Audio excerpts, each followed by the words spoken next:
क्या आपने कभी सोचा है कि आपके फोन पर आने वाला एक साधारण सा दिखने वाला एसएमएस या फिर एक अनजान कॉल आपके बैंक खाते को पलक झपकते ही खाली कर सकता है। लेकिन आप शायद सोच रहे होंगे कि आप बहुत समझदार हैं कि आप किसी के साथ ओटीपी या पासवर्ड शेयर नहीं करते। लेकिन आज के वीडियो में हम आपको साइबर फ्रॉड का वो नया और खतरनाक तरीका बताने जा रहे हैं जिसमें न तो आपको कोई लिंक क्लिक करना है, न ही कोई कोड बताना है। ये तरीका इतना खतरनाक है कि पढ़े लिखे लोग भी इसके शिकार हो रहे हैं। अगर आप इंटरनेट बैंकिंग का इस्तेमाल करते हैं, यूपीआई पेमेंट करते हैं या फिर आपके खाते में एक भी रुपया है तो ये वीडियो आपके लिए जीवन रक्षक साबित हो सकता है। यह साइबर सुरक्षा का वो पार्ट है जिसे जाने बिना आप एक बड़े खतरे के साए में जी रहे हैं। इसलिए इस वीडियो के अगले 5 मिनट आपको लाखों रुपयों का नुकसान होने से बचा सकते हैं। इसलिए ध्यान से सुनिए और आज ही खुद को और अपने परिवार को सुरक्षित रखिए। आप जानते हैं कि साइबर अपराधी हमेशा नए नए तरीके खोजते हैं। वे आप तक अब सीधे ओटीपी नहीं मांगते बल्कि डर और लालच का इस्तेमाल करते हैं। मान लीजिए कि आपके पास एक एसएमएस आता है जिसमें लिखा है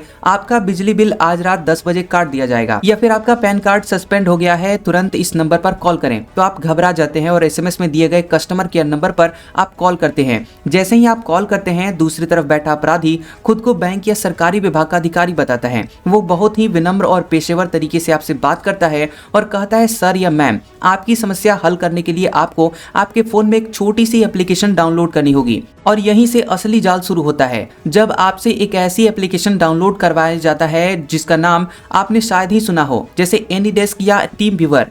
आप सोचते हैं कि आप सिर्फ स्क्रीन शेयर कर रहे हैं, इसमें खतरा ही क्या है। लेकिन जब आप इस ऐप को डाउनलोड करते हैं तो वो आपसे सीधे उस ऐप पर दिखने वाले 9 या 10 अंकों का एक कोड मांगता है। तो सावधान रहें कि जैसे ही आप वो कोड उसको बता देते हैं, आपके फोन का पूरा कंट्रोल उस अपराधी के हाथ में चला जाता है। अब आपकी स्क्रीन को ठीक वैसे ही वो देख रहा है जैसे आप अपने मोबाइल स्क्रीन को अभी देख रहे हैं।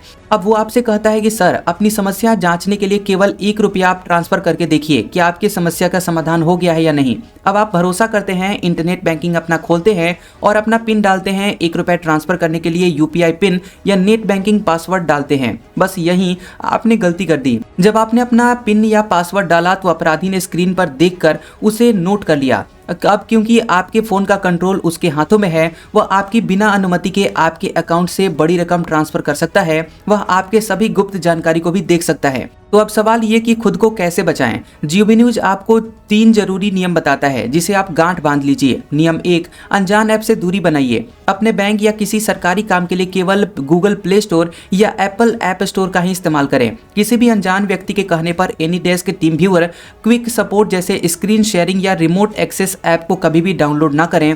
नियम 2, यूपीआई पिन या फिर पासवर्ड अकेले में डालें।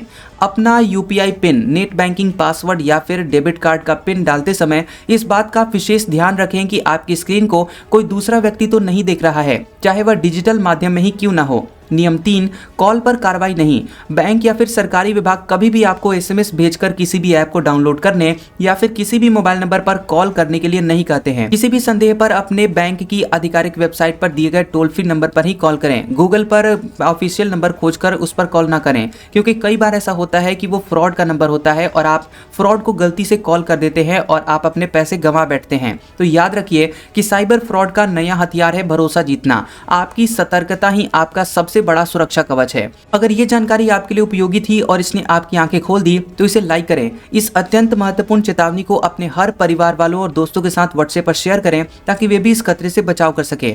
और जीओबी न्यूज को सब्सक्राइब करना ना भूलें, क्योंकि यहाँ हम हर बार लेकर आते हैं आपके लिए कानूनी, वित्तीय और सुरक्षा से जुड़ी हुई केवल सत्यापित और जीवन बदल देने वाली जानकारियां। अगले वीडियो में हम एक और ज्वलंत विषय, मकान मालिक किराएदार से जुड़े हुए नए कानूनी अधिकार पर चर्चा करेंगे। तब तक के लिए जागरूक रहें और सुरक्षित रहें।